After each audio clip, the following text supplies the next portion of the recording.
दोस्तों नमस्कार। Good morning, good afternoon, good evening, good night के तहत मैं आप सभी को सिविल सर्विसेज फोरम में स्वागत करता हूं। फ्रेंड्स, जीएच मीट के थ्योरेटिकल पैराडाइम के तीसरे पार्ट में मैं आप लोगों के बीच में मीट के मौलिक सैद्धांतिक आयामों का विश्लेषण करना इस एपिसोड में चाहता हूँ।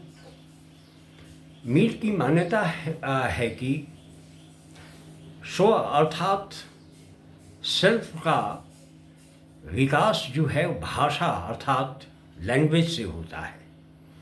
इसे स्पष्ट करने के लिए मीट ने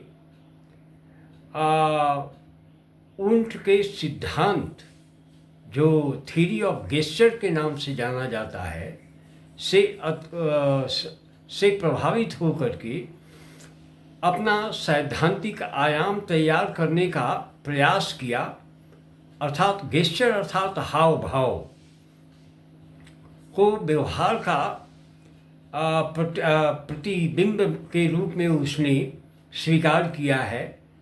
और उन्होंने एक इसका उदाहरण दे करके हमारे और आपके बीच में इसको स्पष्ट करने का प्रयास किया है, जिसके तहत एक उदाहरण मैं जीएच मीट का दूंगा और दूसरा उदाहरण मेरा होगा, जो आप लोग दिन प्रतिदिन उससे रूबरू होते होंगे। पहला जो मीट का एग्जाम्पल है वह कहता है कि एक कुत्ता जब भूखता है तो उसके भूखने के हाव भाव को दूसरा कुत्ता महसूस कर लेता है और उसी के आधार पर वह अपनी अंतःक्रिया करता है। अर्थात यह भाषा जो है, वह जो भाषा को निर्मित करने वाली निर्मित करने वाला जो तथ्य है, उस तथ्य में गेस्चर, सिंबल, पैटर्न, ये इनकी मान्यताएं बहुत अधिक हैं।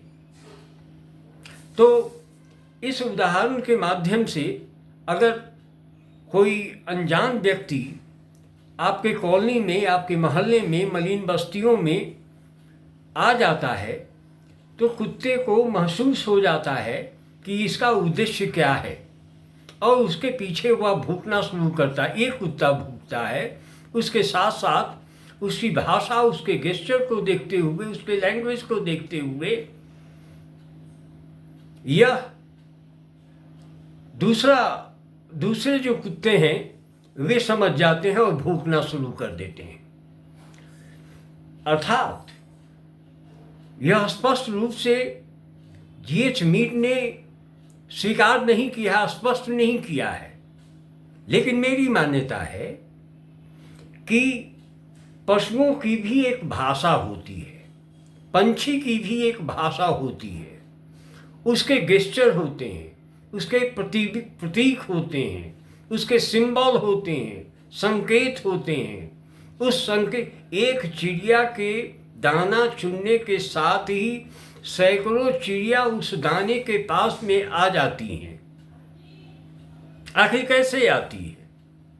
वह उसका गेस्चर जो है, उसकी भाषा जो है, उसका संकेत जो है, उसके प्रतिमान जो हैं, वह वहाँ पर स्पष्ट होता है।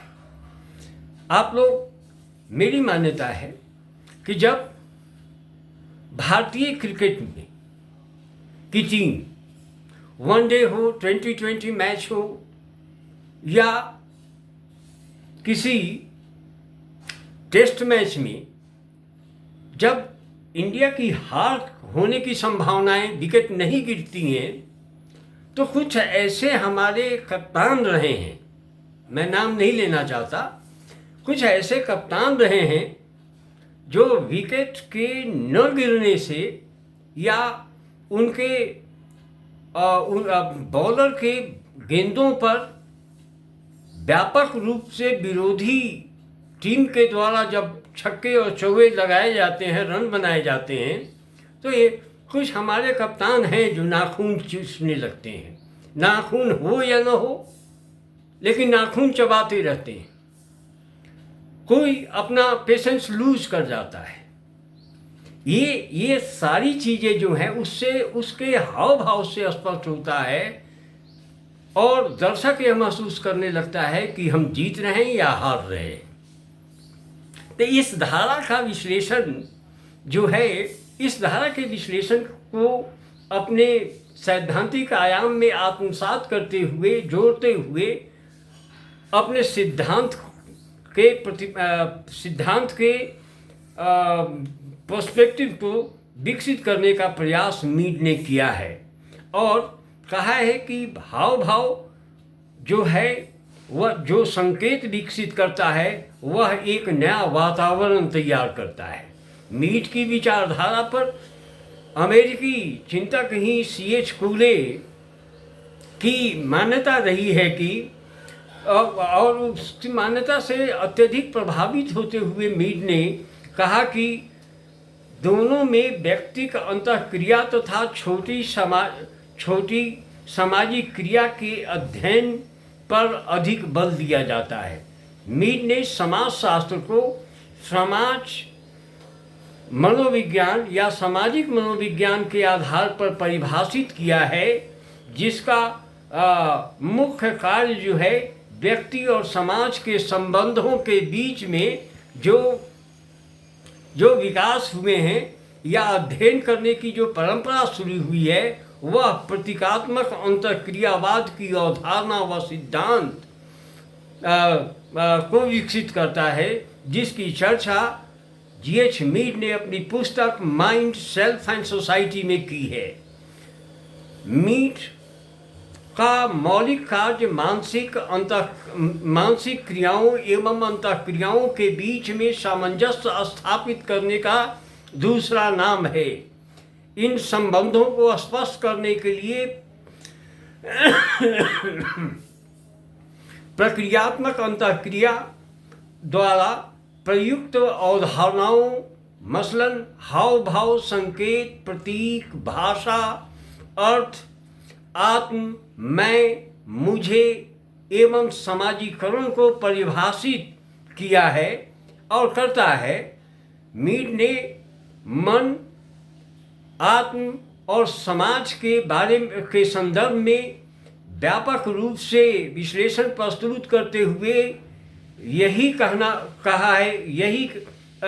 कहा है कि कूले ने मीड को अपने काल का सर्वाधिक रचनात्मक दार्शनिक मस्तिष्क के रूप में उद्धृत किया है। अर्थात C.H. कूले ने मूल रूप से G.H. मीड को जो है ये 19वीं और 20वीं शताब्दी का एक महान मनोवैज्ञानिक के साथ साथ समाजशास्त्रीय चिंतक के रूप में स्पष्ट करने का प्रयास किया है। और यह स्पष्ट रूप से देखा जा सकता है कि लुकिंग ग्लास सेल्फ जो कॉन्सेप्ट C.H. कूले का है वह भी किसी न किसी रूप में G.H. मीड और फ्राइड के सैद्धांतिक आयामों को जोड़ते हुए सिंबॉलिक इंटरेक्शनिज्म की धारा को परिभाषित करता है। मीड ने स्पष्ट रूप से कहा कि प्रतीक किसी वस्तु की घटना की आंतरिक प्रकृति है और साथ ही वह परिभाषित करता है कि उसका प्रत्युत्तर भी देता है। अर्थात प्रतीक मानव बोध की बाह्य अभिव्यक्ति है। बस इस अवधारणा को स्पष्ट करने के लिए मीड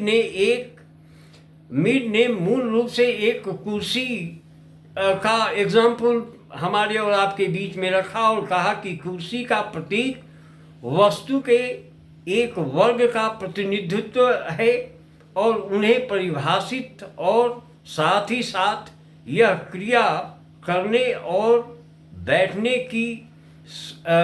का एक संकेत है या बैठने का एक आयाम है।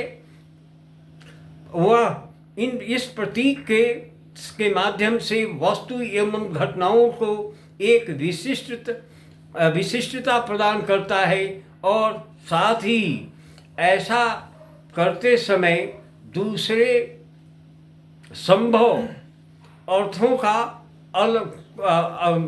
को अलग करते हैं।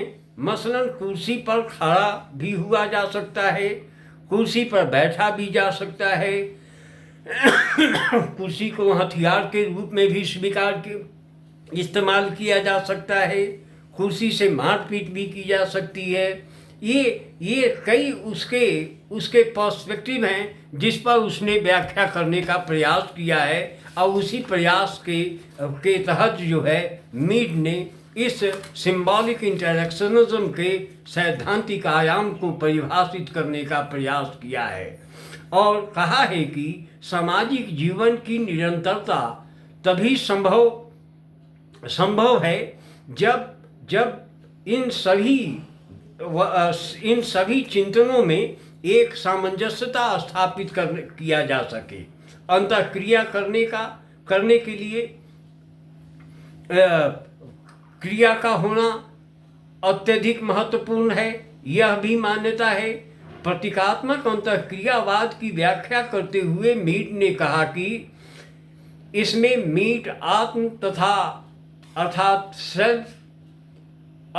स्व का विश्लेषण जो है, विन्यास जो है, विकास जो है वह अति महत्वपूर्ण है।